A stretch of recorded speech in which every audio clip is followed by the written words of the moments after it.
This is Word on the Street, important happenings and events in and around our community. Hey y'all, welcome to Word on the Street. I'm your host, Gianna Wilcox, and this show's all about our community and how we at Cumulus Media can help.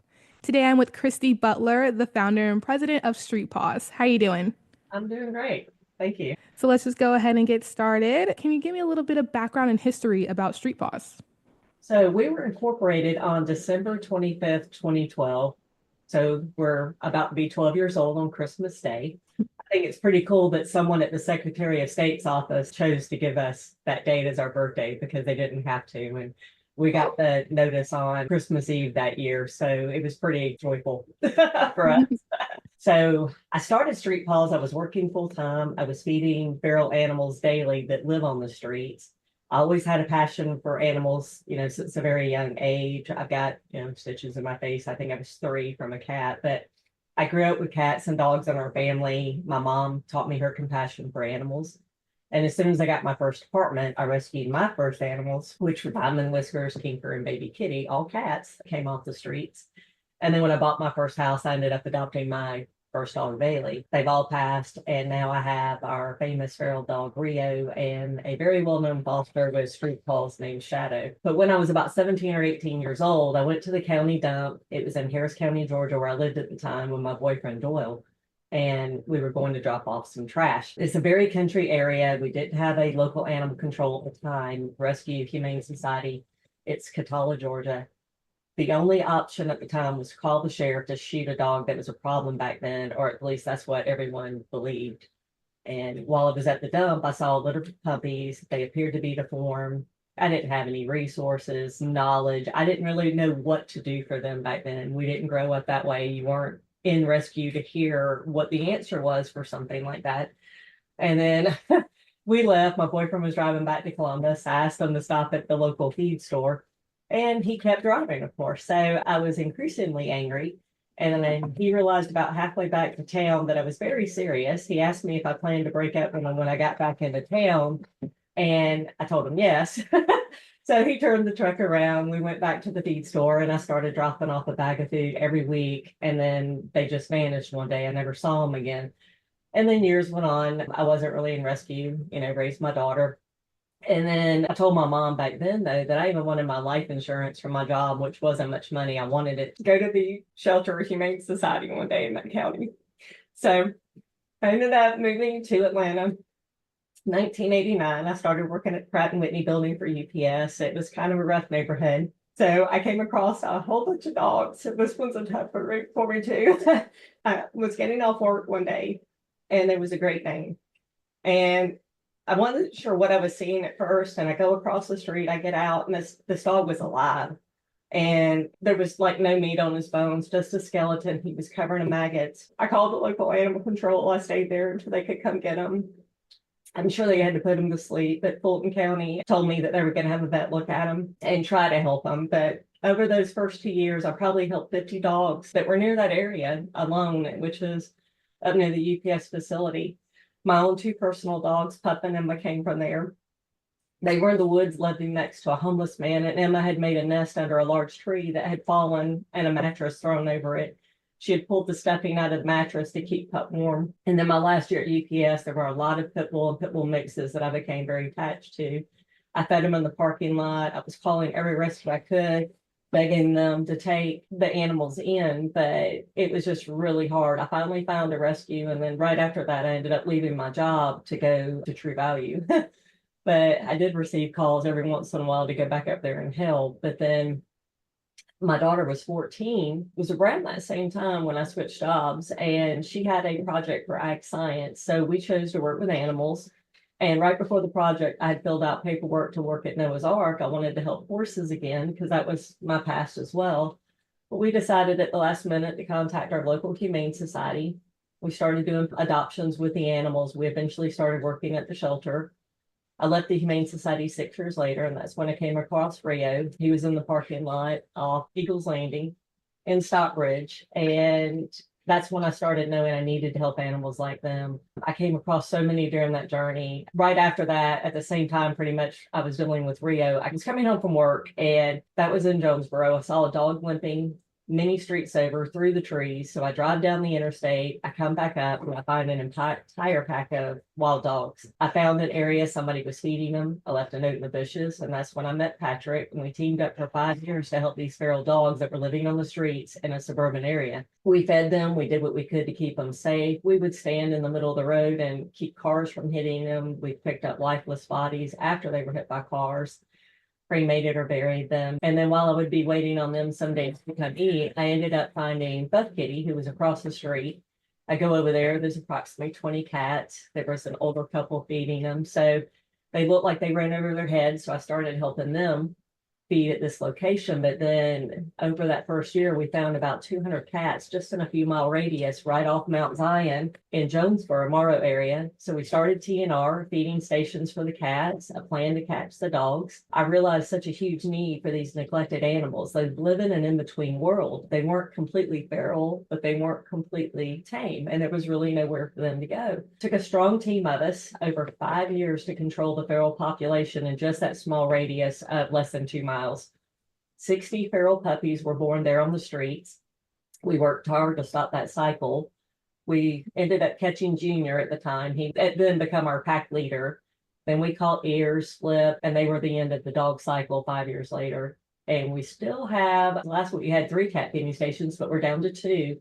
We were just evicted from one of our locations there by the manager. She didn't want us to help the animals, so we had to relocate the last 2 cats that were there after feeding there for about 10 years. But we have a team of people feeding about 25 cats. They feed 7 days a week. And I believe that helping at the street level is going to really help the overpopulation of animals, basically, that's gotten out of control, leads to many unnecessary deaths. There's just so many strays and then people that don't contain their animals that it causes a cycle all on its own for the overpopulation. And when I was out there one day, and it's probably gonna make me cry again, I was sitting there and I was talking to Buff Kitty, and I promised them that day I was going to find a way to help them somehow. And that's when we formed the 501c3. I'd like to say I saved Buff Kitty, but I found his lifeless body on the side of the road on a freezing morning out there dead. So, but our group, appropriately named Street Paws, became a licensed 501c3 based out of McDonough.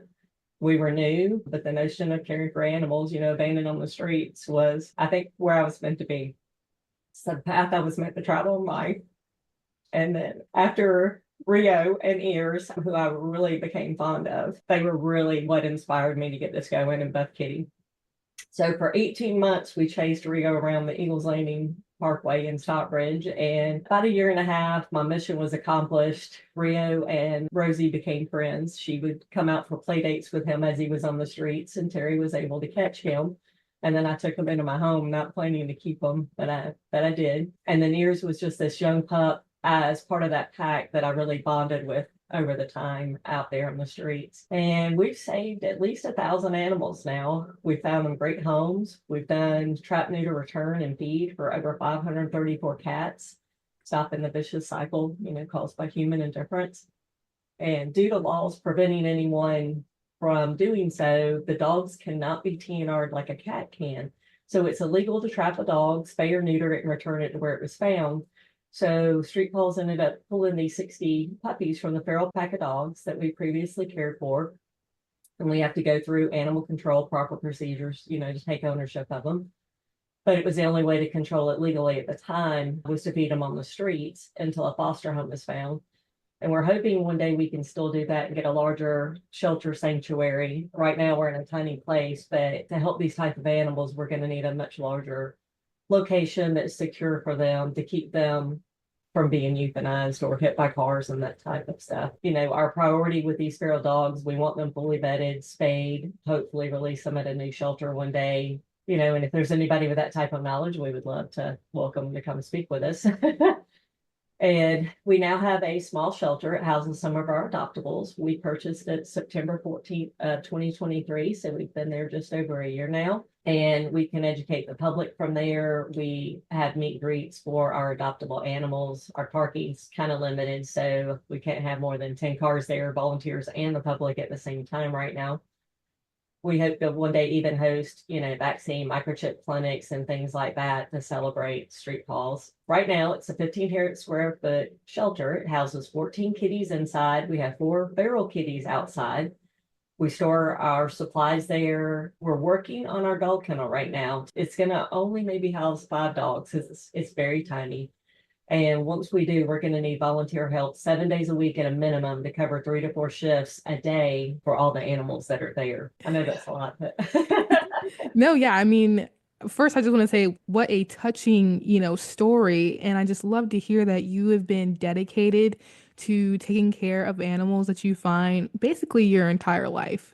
I yeah. feel like honestly, I haven't heard or seen anything like that ever. Like I feel like a lot of people say, "Oh, I love animals. Oh, I would, do anything to take care of them." But you are like the Yeah. living example of, that notion. Like even while you were working your other jobs, you were like, I guess in all of your off time, taking care of these colonies and these animals that you I found. was. I would go out there before work, on my lunch hours, after work, weekends. In the beginning, I didn't have much help, so it was very exhausting. We didn't really start getting help until, I don't know, maybe 6 or 7 years ago into it. So I spent several years doing that, mostly alone or just with some people that would come do it for a few months and then they would move on.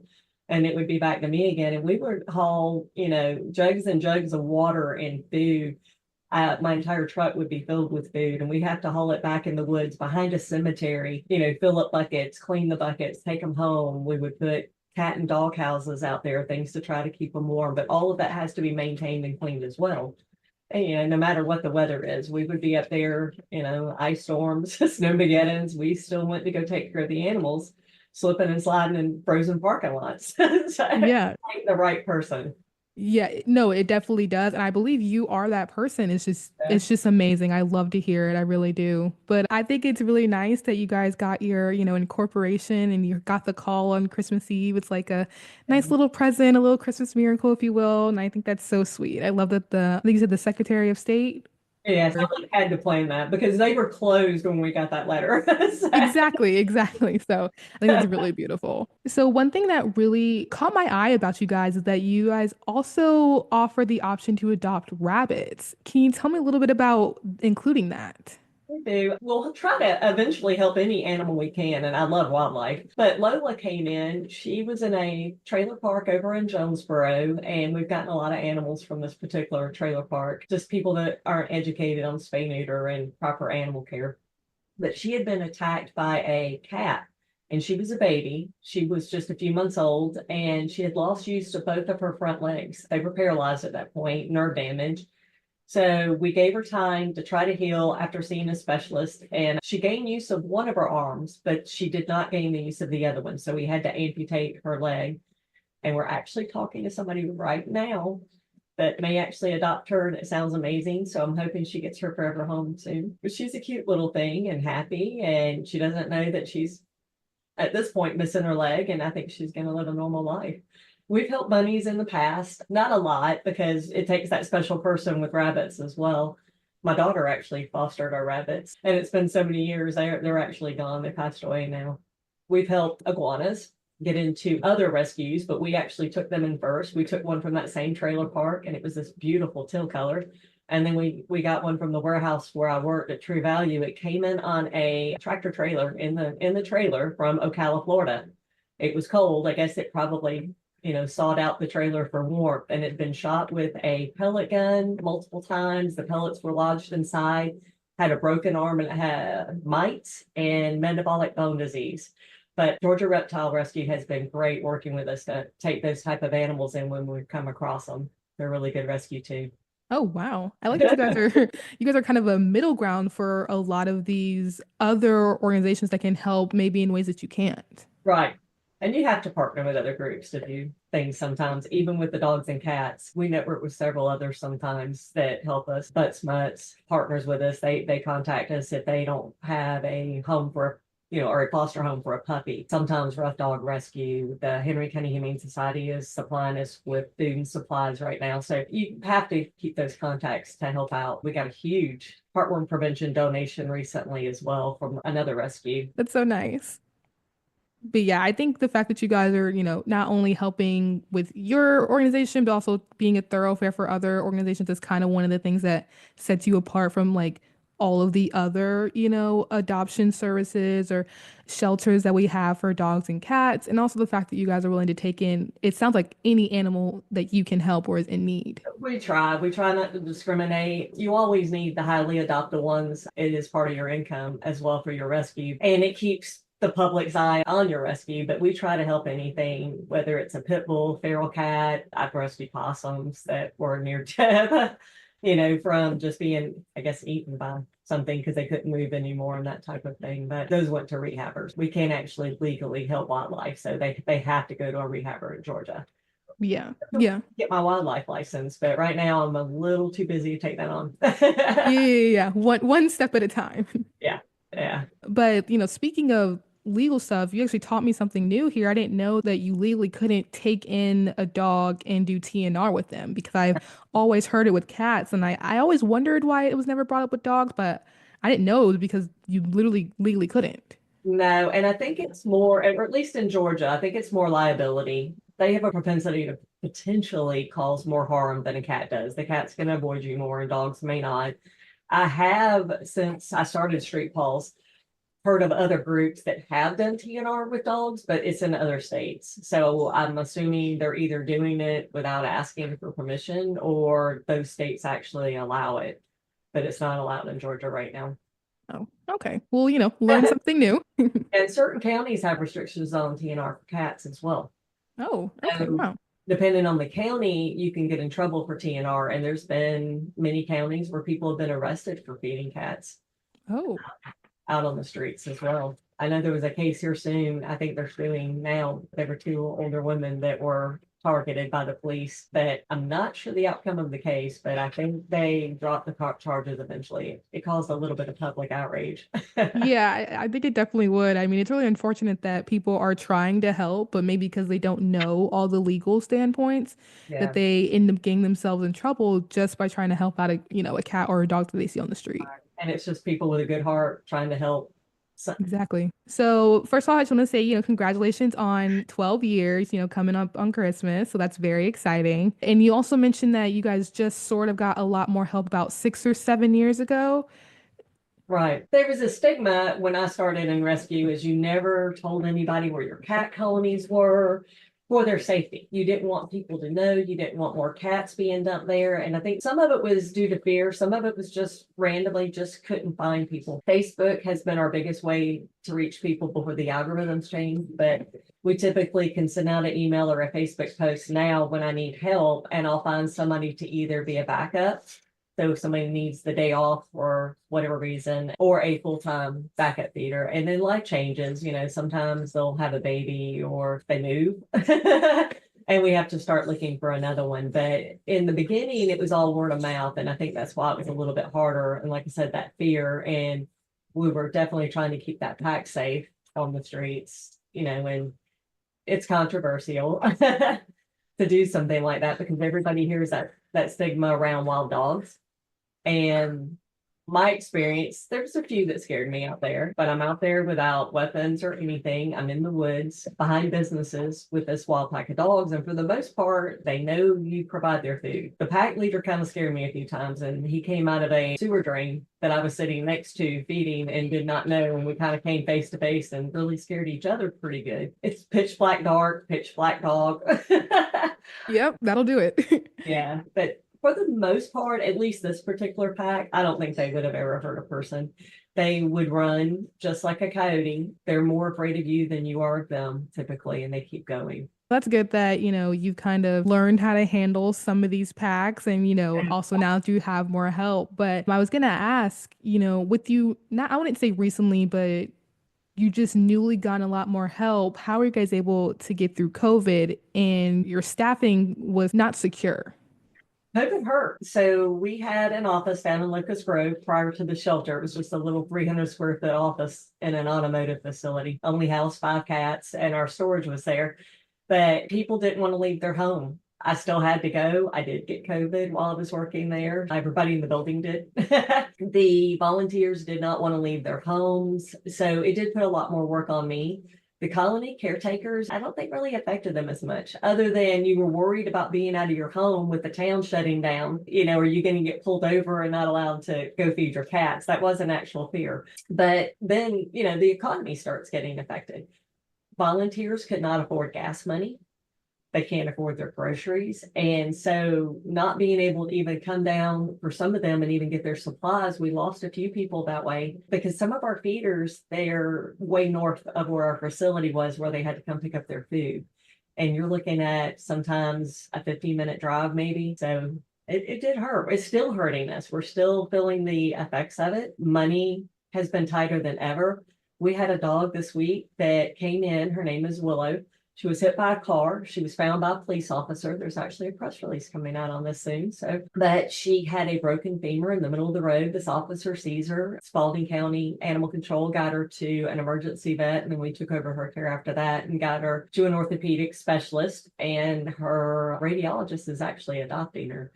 But normally we could do a fundraiser for something like this. We're looking at well over $3,000 in veterinary care. I could post something like that on Facebook and have that money raised overnight. And right now we haven't even raised $300. So if we can't raise the money to help cover her vet bill, it's going to be a while before we can take on that next medical case as well. And I still believe that's due to the pandemic and the economy right now. Oh, yeah. Had some people that backed out of adoptions because they were unsure over the elections and literally sent that to us in a text message because of the uncertainty that was out there at that time. Oh, yeah, 100%. I know that a lot of people were wary of the outcome and people are still wary of, where we're heading and all that other stuff. So I can't imagine how people would be weary about taking on necessarily a new bill by adopting a dog or a cat or, a new pet. So pet food prices in general have skyrocketed. Pet products, even talking about a cat carrier, the prices have just gotten so high.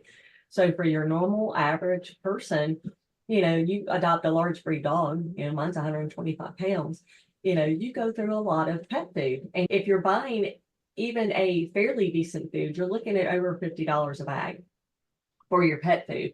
So that's also driving people to not feed, their animals as well as they would have or would like to because they can't afford quality food right now. And It's really sad. And then vet care on top of that, there's been a vet shortage.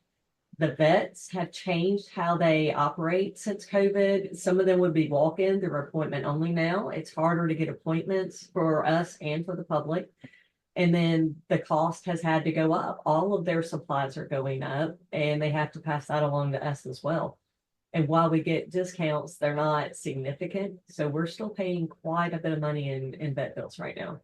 Yeah. I feel like when people talk about inflation, it's always about gas, groceries, the stuff that's at the forefront of our mind. But Right. for, people who own pets, it's also my dog's food, their vet care, even just, getting them toys, getting them clothes, just like fun little Right. things you have to think about. Well, maybe not with this check, maybe next check. Or you Yeah. really have to think about every little thing that non-pet owners might not have to think about. Yeah, and the other thing, we were 2 weeks away from our spaghetti dinner right when COVID hit, and we had to cancel that event. And that event is what pays for all those bills. We have it every March. It's coming up this year, March 29th, McDonough Presbyterian Church. But that is how we raise our funds. We have vendors, a bake sale, silent auction, raffle, and the rest of our fundraisers we have throughout the year, they're pretty small. They don't bring in near as much money. They might pay for one animal's vet care. But the spaghetti dinner is how we're actually paying our rent and utilities at the moment. So when you have to cancel one like that due to the pandemic, that was scary. And then the next year we didn't have one because of the pandemic at all. We didn't even plan it. So by that year, we did well when we opened it back up, but it was scary. And then you had to put all the protocols in place, that keep people safe and you're handling food. So they're about COVID, even still going back in the public at that point. Oh, yeah, of course. And we're almost 5 years. Well, really, if you count 2021, we're almost, 4 years post-COVID. But people are definitely still feeling the effects, especially small businesses like yourself. Right. And there's been several, rescues that have had to close over this. I have done well in planning. I do have a management background, so I think that's helped me a lot to be prepared for this. And I think it may be the only reason we're still open right now, actually, because it was a lot to get through. Oh yeah, I can definitely imagine, but I am glad that, your expertise was able to help you guys out and that you're still here on the other side. Maybe you're getting back to pre-COVID, times, but you're still here and that's really what matters. Yeah. And I have high hopes. I'm hoping to be one of the big rescues one day. That's my dream. Anyhow, I want to be the next like fur kids or something like that. Yeah. But I think these small organizations like yourself, I feel like you guys are doing the most real work Yeah. because, it's not just about publicity or, not only about getting your name out there, but you really are focused on each and every animal that comes through your shelter. Yeah, and just that work we did in that few mile radius around Mount Zion, it took 5 years, but that was 60 feral puppies, at least 7 adult dogs at any given time, and over 200 cats that were just reproducing. And that's a long time, 5 years. But imagine every one of those animals having a litter and then multiply that. And now we're down, the pack is gone, and we've got less than 25 cats in our colonies now. So we made a significant impact. And that's how I measure a large portion of what we've done. I know I made a difference. And I know that back then, when you would look at posts from Clayton County Animal Control, half of their intake looked like this pack of dogs. They were black chow shepherd mixes. They were very distinctive in the way they looked, very large feet. And once we got that pack off the streets within that following year, you all of a sudden, you're not seeing those breeds coming into animal control anymore. So I know we fixed a big problem for them. Oh And yeah. have enough resources and money to go out and do that from an animal control. It's paid for by taxpayer dollars that, look at how much time it took us. Right. Just Right. one situation, and they've got an entire county of that. Yes, you guys are definitely making a difference, and I'm glad you guys are around. Yeah, thanks. So, just continuing on here, can you tell me some about your current activities, like your education program? For the education right now, we'd like to do more, but we do have a lack of volunteers. So we are significantly looking for volunteers right now that can help us grow. But we have developed some information on the practice of trap, neuter, return for the feral felines, spay and neuter for animals, heartworms, cats and dogs, vaccinations, a new dog fact sheet. We disseminate a lot of this information on our website. And right now, because we don't have a TNR program going at the moment, because we just don't have enough funds or volunteers for this right now, that we actually loan out our traps to the public and we'll teach them on how to do TNR themselves. And then hopefully they could go to, a Lifeline, a Jazzy Paws. It's normally around $35. I think the price has actually gone up to 50 right now. But they spay and neuter them, they ear tip their ear, and they vaccinate them. So I think that's a reasonable cost, and most families, not all, can afford something like that just for their few cats outside their home and make a difference themselves, and then not end up with a huge problem at their house. Yeah, of course. We would love to get back into schools to do some education like that, but I'm going to need more help to do that. Oh, so you guys were, going to like high schools and middle schools and talking to people about what you do? Yes, and we also were going to the Southern Habitat for Humanity. We used to go there and do classes for new homeowners there. Way back when we first started out, there was a few of us that went in there and talked to people, and we had just basic pet care information for them, people that were getting their first home and they didn't know much about how to properly take care of a pet. They had never owned a pet. So we were just trying to make sure they were educated when they did. Yeah, of course. So I guess, one of the goals is to get back into schools and get back with this organization. Right. And right now, if people come in our building, we still educate in every conversation we have. We try to talk about proper vet care, heartworms, how they should handle their animals. We, really discourage declawing a cat. That's really, in our mind, very inhumane. You're cutting off basically their knuckles down. Hmm. Not taking out a claw. And I think there's a misconception on that as well. So we try to really tell people what is happening when they do that and what happens to some of these cats. It's not all of them. But some of them at that point, their feet are painful the rest of their life. They struggle with going in a litter box, and then you end up with behavioral issues where they're going outside of the litter box because of the pain where they've had their basically their knuckles down cut off of them, Oh, wow. Yeah. A lot of people don't understand heartworm prevention, and they'll say something like, well, my dog doesn't go outside, he's not going to get heartworms. It's a one mosquito, and that's all it takes. And I know every one of us have seen a mosquito in the house, and that dog's going out to potty even in 5 minutes. All it takes is one bite for them to get heartworms. And if you do it monthly, it's not very expensive to maintain heartworm prevention for a dog. Yeah. Well, it's becoming more prevalent in cats, and there is a prevention out there now for cats as well. Well, that's good. I didn't know that heartworm for, dogs and cats came from mosquitoes. I didn't know that's how they got that. And a lot of people don't. See, that's why we educate on it. Good. See, you taught me two things this morning. So Welcome back to Word on the Street. if you're just now tuning in, you're listening to Word on the Street. I'm Gianna with Kristi Butler, the founder and president of Paws. What about your community outreach program? So that's where, if we have funds, we call it Chevy's Fund after a dog that died of parvo and we couldn't save him, and the person didn't have the money, waited too long, and then it was too late. So we decided at that time we wanted to try to help more people save these pets that they either find or they just cannot afford their vet care, especially since the pandemic. But we do have to have the funds specifically in Chevy's Fund to do this, but someone may reach out and their cat has an upper respiratory infection. We'll send them over to the vet, get them some antibiotics, and it could be basic and simple, but then you get the ones, their cat's diabetic. We have one that right now we're supplying insulin every month for him, and then he turned out to have asthma. So now we're running tests and having to provide medication for asthma. We'll have someone reach out. They think their cat has a urinary blockage, or you'll deal with the hit by car. The cat showed back up at home and its leg is dangling, So we try to step in, like I said, just as we can. And we want to help more people like that.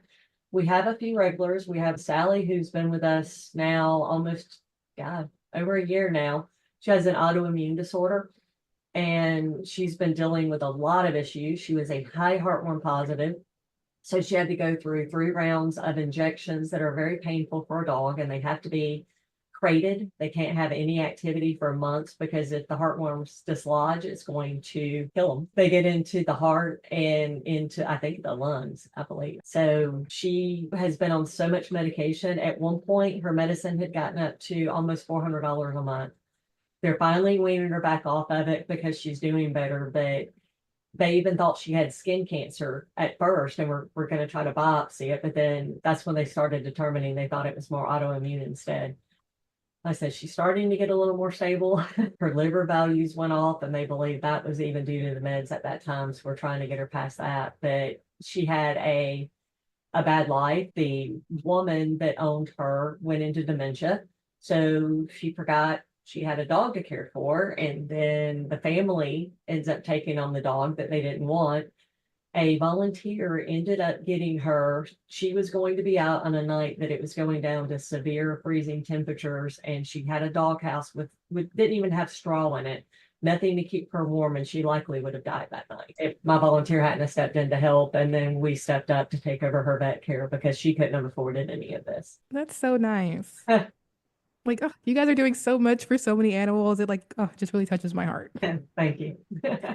But it is interesting to hear that. I feel like people don't think about the fact that animals can get some of the same conditions that we humans have to deal with. You're talking about this dog having an autoimmune disease, and they originally thought she had skin cancer, and then all these other things. I feel like people don't realize that animals can get these conditions that we only, think about with humans. Right. And pet insurance is not the same for pets. It's very expensive. It's not going to cover a pre-existing condition like hers, likely. So it's all, like in our world, out of pocket. Yeah. Is that you have to pay, and it's the only way to get them care. And that is a lot of money that has to be raised, and it's very expensive. Yeah, it definitely is. We have a Google Voice line for the rescue, and it runs through my computer and my phone. So again, due to lack of volunteers, I can't answer it all day. It rings all day long. But if they can text me, I can answer them quicker. Or if not, they leave a voicemail. But we have a very long recording on there that gives a lot of information. And that actually was one of the questions you had for me originally, was why we can't take in a stray. Mm-hmm. And that's what most of those phone calls are for, is for a stray. They automatically want to call the rescue. They don't want to call an animal control because they believe it's going to automatically die. And in some cases, they will. In some cases, they can go to rescue or they can be adopted by the public. But adoptions are down all across the US right now.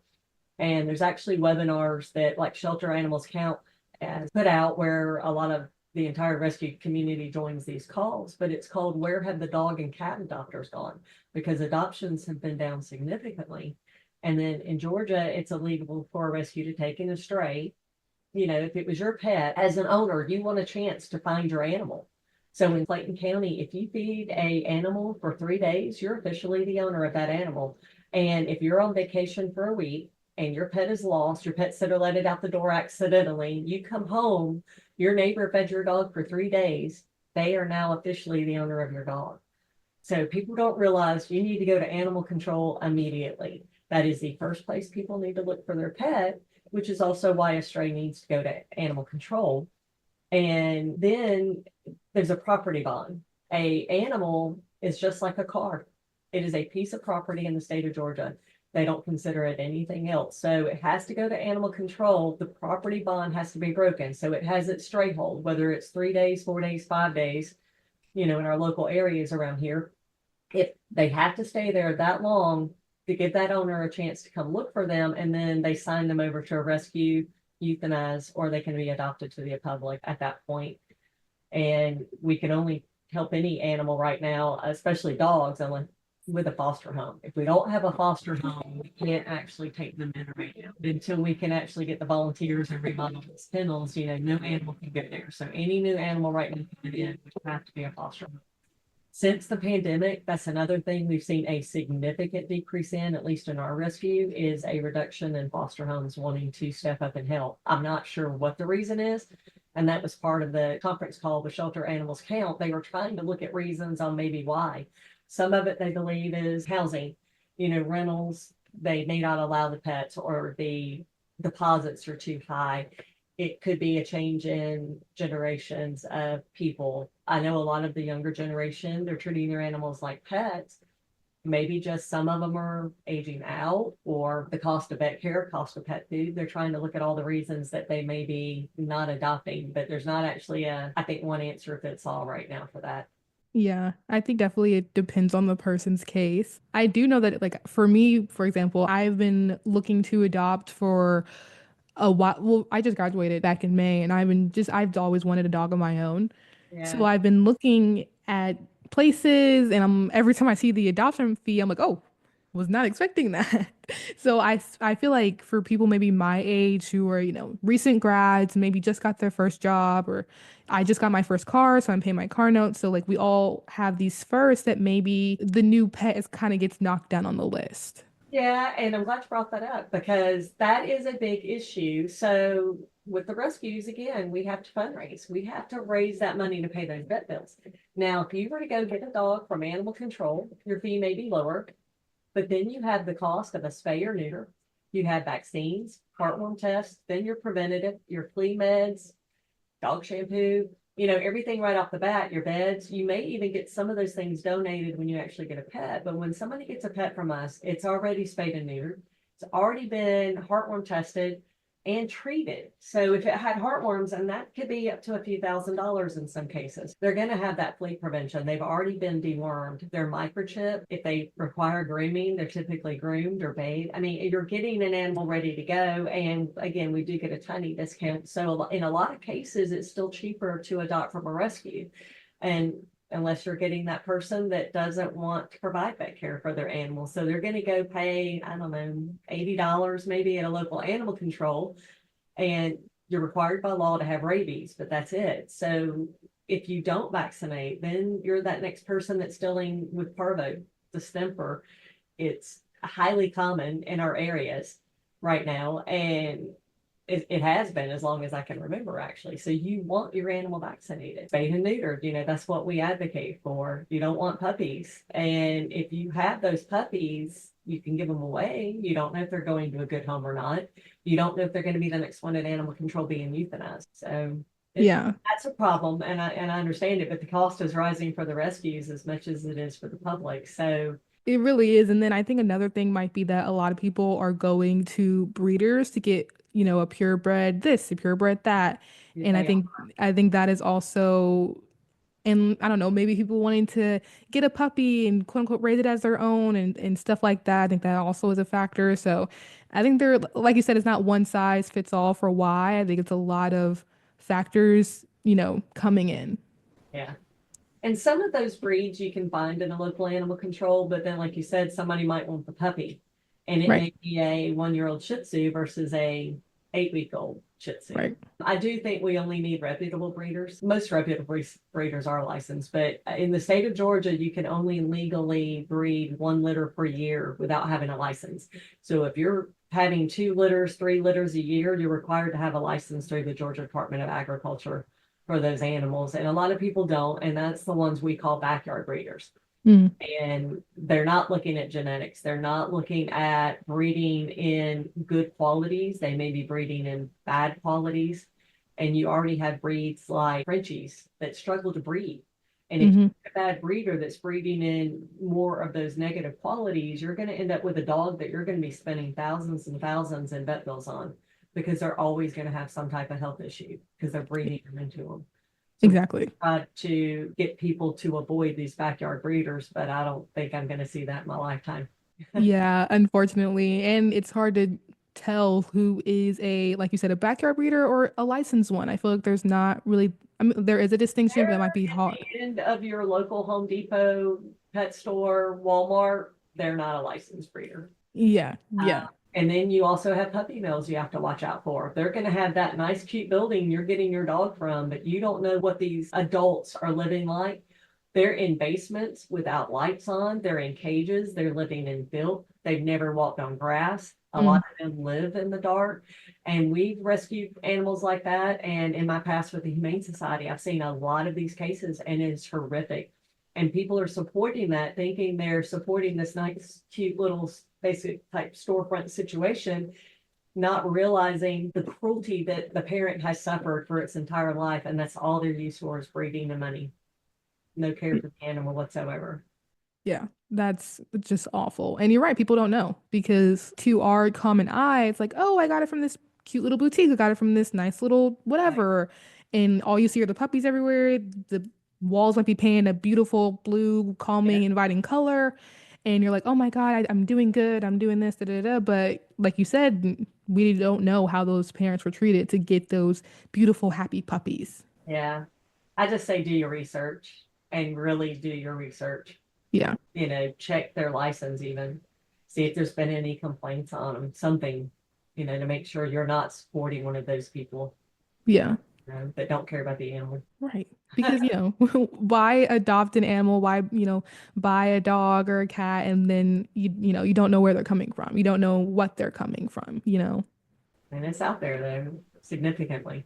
Yeah. Yes, unfortunately it is. So we talked a lot about how the adoption rate maybe has gone down. What do you all look for in a potential adopter or fosterer? So we're looking for that forever home. And we never want them to go through any horrible thing that they've experienced again. And ours have come from all kind of different horrible situations. Some are normal, some are not. Some are just rejected. But we're looking for a history of veterinary care. We want to make sure if that animal gets sick, they're going to get regular emergency care, you know, both types of care. We're wanting to make sure that the family is a good fit for the pet and vice versa. You don't want a non-active family that has a dog that requires a 3 mile a day walk, that they're bouncing off the walls with energy. So if they're a couch potato, basically, you don't take on an active dog. You want a couch potato dog that's going to be there with you. Again, we don't allow cats to be declawed. So if anyone is intending to do that, we're not going to let them have one of our cats. And we're trying to make sure that those dogs, essentially cats, are going to have heartworm prevention. That heartworm treatment is so painful for some dogs, and some of them I have seen, they don't survive it. Heartworms in general can be a death sentence for dogs and cats. And we want a responsible family. You don't want somebody that their last 5 pets have died of some mysterious illness or were hit by cars. You're looking for that adopter, when you call the vet, they're like, oh, you need to give them that dog or cat. We do make exceptions. And then you have first time pet owners, and that is very risky for us. We've had very good ones and we have ones that don't work out. So we interview, we talk to you, we try to find out what your lifestyle is, what you're looking for. If it's a 19-year-old, they may be headed to college. Where's your pet going to go? If you move 3 states away, can it go with you? Do you have to rehome it? We don't want it rehomed. We're wanting it to go to its only family. You don't want to bounce them from family to family. It's as hard for them as it is for a rescuer to let go of an animal. They're attached, they're family.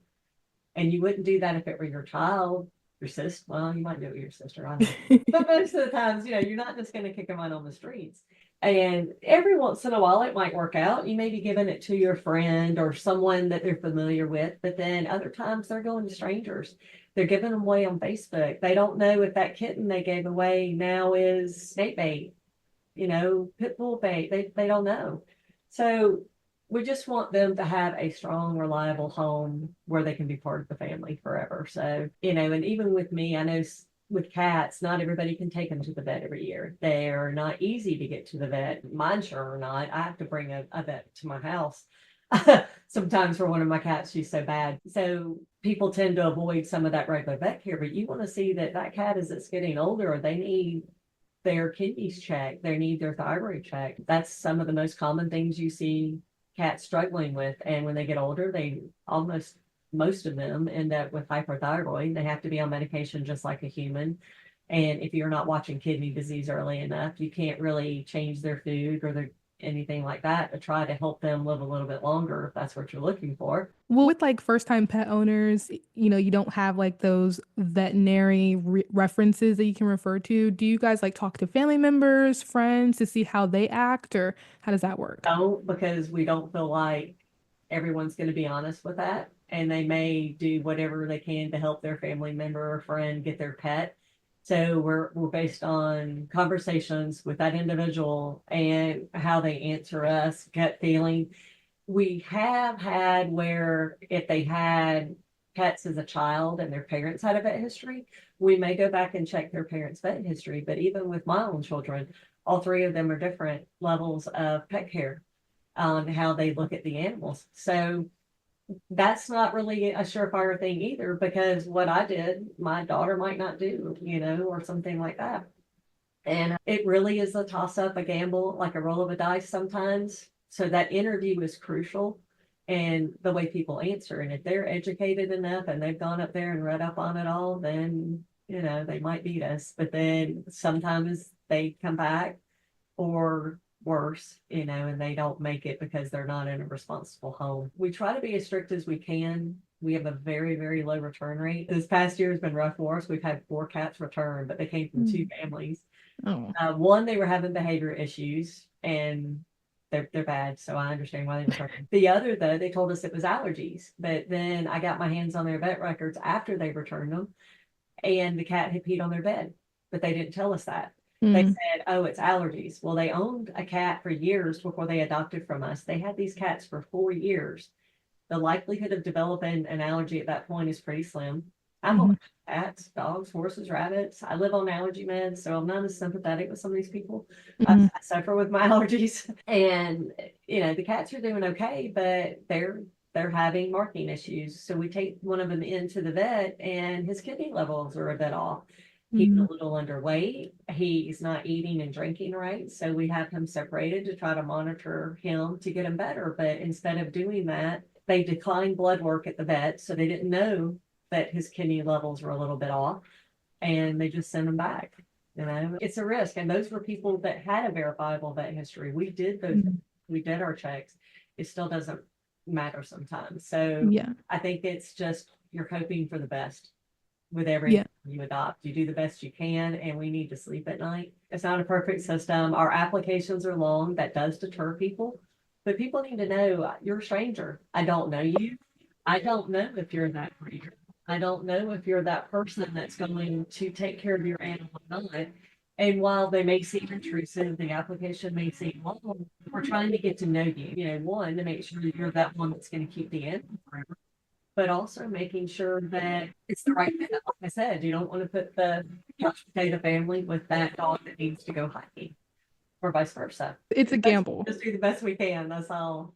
So, Yeah, you're exactly right. There's literally no guarantee, and I know that kind of sounds pessimistic, but it is also the reality of giving these animals to people. You just really have to trust that they're going to do what they say they're going to do, that they're going to live up to, the references that back them up. It really is just a gamble. But I am a firm believer in if they wanted to, they would, and I believe that also applies to, taking care of an animal. If you wanted to take care of that animal to the best of your ability, like that family, they would have gotten the blood work done. They would have figured out right. every single reason why the cat was having marking issues, but they didn't really want to, so they decided to give the cat back, which is unfortunate.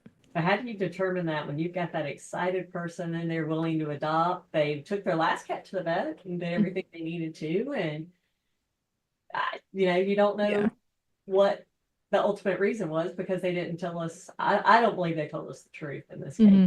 with this one, and that happens. And we'll figure it out. We'll get them straight. They'll get a home, and if they don't, they'll live with us. They'll always be up for adoption, but they're kind of sanctuary animals at that point because they're Yeah. not going anywhere. But we're going to make sure they're taken care of regardless. That's really all that matters is that at the end of the day, the animal's taken care of, whether it is with that forever family or with you guys, because from what I've learned, I know you guys are going to do everything that you can for any animal that you come across, which is Yeah. amazing. We only euthanize really if it's medically necessary. We've only had a few that were behavioral, and it's got to be bad, Yeah. really bad to do something like that. We consider ourselves no kill. Our euthanasia rate is very low, and when we're having to euthanize them, they've already been through the entire emergency vet. Their body's shutting down. There's nothing else you can do at that point because we always try to even keep them comfortable, even at the end, but you don't want them to suffer. Yeah. No, of That's course not. we would never do that. I agree with you. I think euthanasia should be like the absolutely last possible option for an animal, especially medically when they're in pain and there's really nothing else that can be done. I feel like that's when it's the only option. And the ones I've had to let go for the behavior, like I said, they have to be really bad, but that it'll eat away to me to the day I die because I still feel like if I had the right situation, if I had the right foster, if I had that sanctuary, I could have saved them. Hmm. And because I don't want any animal to die, it's just it eats away at my soul, and it always will. Yeah. But I don't. I'm only able to do what my circumstances around me allow, what I've been able to build, and I feel like I've built a lot Hmm. around me, and I work very hard. I'm very driven at it, and I work 7 days a week at it. But it's still not enough sometimes. Which is sad, but like you said, you're doing everything that you can do, and that's all anyone can ask of anyone is that, you give, 110%, and if that's not enough, I think that might be okay because you were still giving everything to make it work. Yeah, that's what I tell myself. I think that's what you need to do to help you get through the day. So just one last thing before, we wrap it up. You mentioned briefly earlier your spaghetti dinner, Oh, yeah. and you said you have your next one coming up March 29th in the new year. Can you tell me about that? Yeah, so it'll be at McDonough Presbyterian Church. We sell things like our Street Paws hats, bags, t-shirts. We have a bake sale. Most of the items are donated from different people we know. We have some regulars that help us out every year with the desserts, and some of them come back for repeats because they know they're there. We have what we call spaghetti. Spay. Nice. So spaghetti, we do meat or no meat. We have a salad, bread, drink. It's $10 if you buy it up front, but if you buy it and you wait till the day of, it's $15. So you got to buy your ticket early. We typically have vendors. It depends on the year. I've had anywhere from 30 to 40 vendors at the event, different crafters, just like you would at any other type event like that with vendors. Ship Coffee will be there out front. Amazing coffee. They bring a little truck and trailer out front. It's Americana's awesome. We have cakewalk. We'll have cornhole boards for anybody that just wants to hang out and just play. We don't charge for that or anything. It's all about fundraising though. It's all about raising money. It's a silent auction, a raffle. So we're still looking for items to be donated. So if there's any business out there that wants their product to be seen somehow, We've had people with dog treat baskets, plumbing companies, whatever will donate something with their business card on it. It gets their name out to a different crowd for them as well from a marketing standpoint. But the silent auction has been really big for us, and the raffle, that's a big part of where our funds come from. Now, and another thing, we actually do donated meals. So for people that can't come, you're busy, you don't want to be in a large crowd, you can buy a meal and donate it. And we used to deliver them, but now the fire departments come to us. So all these fire chiefs come out and they pick up meals and take them back to their stations. So you're feeding firemen, first responders. We give free tickets to the local vet offices to come join us if they can. We've invited police officers to come for a meal because it's hard to actually take meals. Most of those precincts are closed when we're having our dinner because it's on a Saturday, but they're welcome to come in. If they're in uniform, especially, they'll get a free meal that day. We love our first responders. We've been doing that for several years, and we sell about 350 donated meals every year. And then we do about 350 on-site tickets for people that show up. It's gotten bigger and bigger every year. We ran out of space at most of our locations. We either ran out of parking or inside space. In this church, we're really filling it out now, and it's a very large church. I was hoping when we bought our new facility, we were going to be able to buy something big enough that we actually could do all these events on site. So that's still my dream. I want a facility big enough that somebody can stay there with the animals, that you have that commercial kitchen and parking and a building, but I'm a long way from that. But they've been really great with us to allow us to be at this church and support us there. And we set up on a Friday and we're there. We start cooking the donated meals at 8 a.m. and then start cooking the food for the event around 10 a.m. and then we start serving at 3 and we go till 8 p.m. So our auctions tend to get going. It's probably going to be around 7:30 this year. We'll start our silent auction. But people can bid from home. We actually use an online system now. We started that about a year or so ago, and that's been very successful. So we start the silent auction about a month in advance. Tito's has been great. They give us some really great baskets, and that's been a very popular one. We get some bidding wars going on those Tito's baskets. So you got the little dog bowl, the dog collar, bottle of Tito's. Surprisingly, alcohol does well at these events. I wonder why.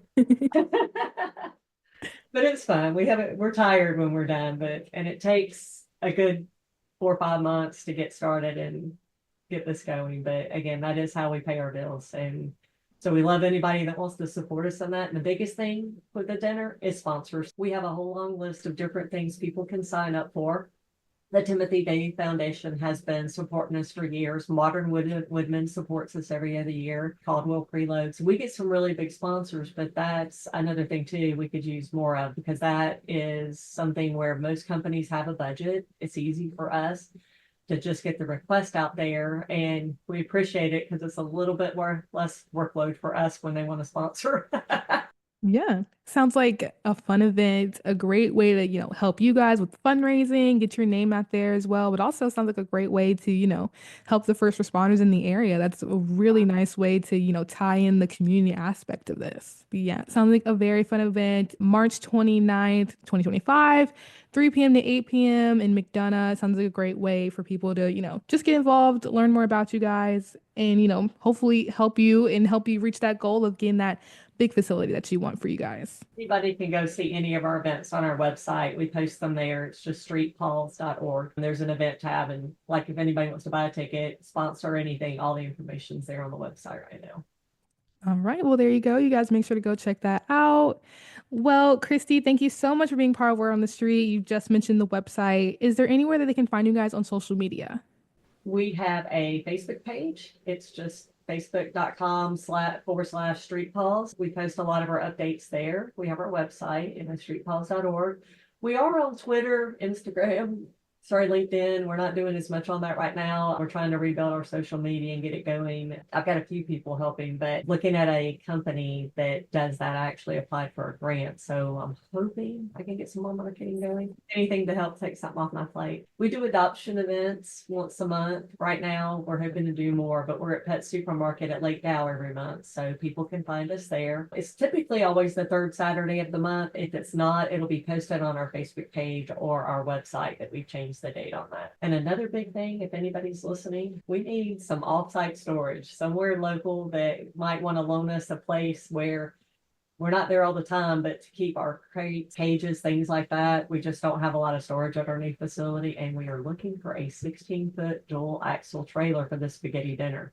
We have a trailer. It's very old and it's small. So we need something just a little bit bigger. So if anybody can help with that, have them reach out. Yeah, definitely. Anyone listening who knows anyone or has any way to help them, that'd be great for you guys to reach out to them, contact them on their website, on their Facebook page, since that's where they seem to be the most active.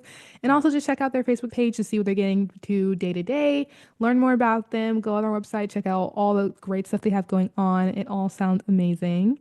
Well, Kristi, again, thank you so much for being part of Word on the Street. I'm Gianna Wilcox, and thank you for listening.